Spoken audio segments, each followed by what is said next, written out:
ওর নাম কলি। ও কলিকালের মানুষকে অসৎ পথে টেনে নিয়ে যাবে।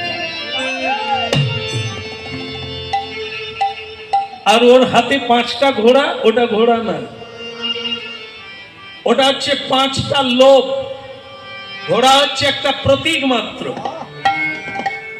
এই কলিকালের মানুষকে 5টা লোভ দেখিয়ে অন্যায় পথে, অধর্ম পথে ওই কলি টেনে আনবে।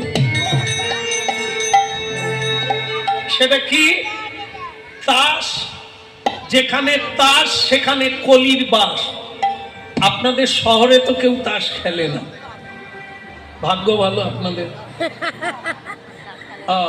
আপনাদের মুখ দেখে মনে হচ্ছে খেলে।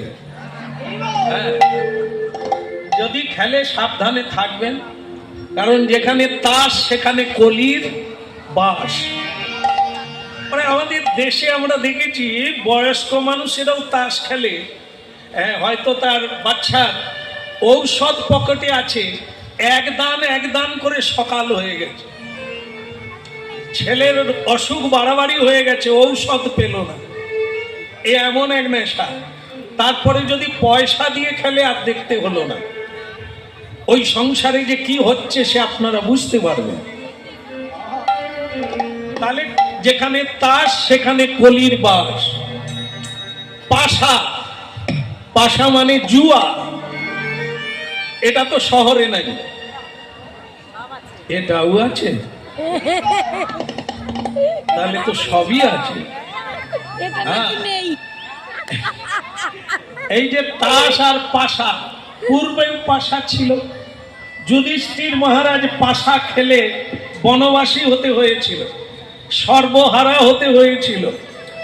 এই জুয়া আজও আছে পৃথিবীতে, এখনো মানুষ সর্বহারার দিকে যাচ্ছে। লটারি দোকানে লাইন পড়ে গেছে, মানুষ আর পরিশ্রম করবে না, লটারি কেটে জীবন ধন্য করে নেবে।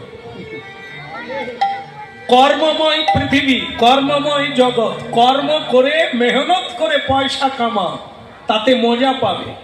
লটারি কেটে নাও, ওসব আতা হ্যাঁ আর যাতা হ্যাঁ।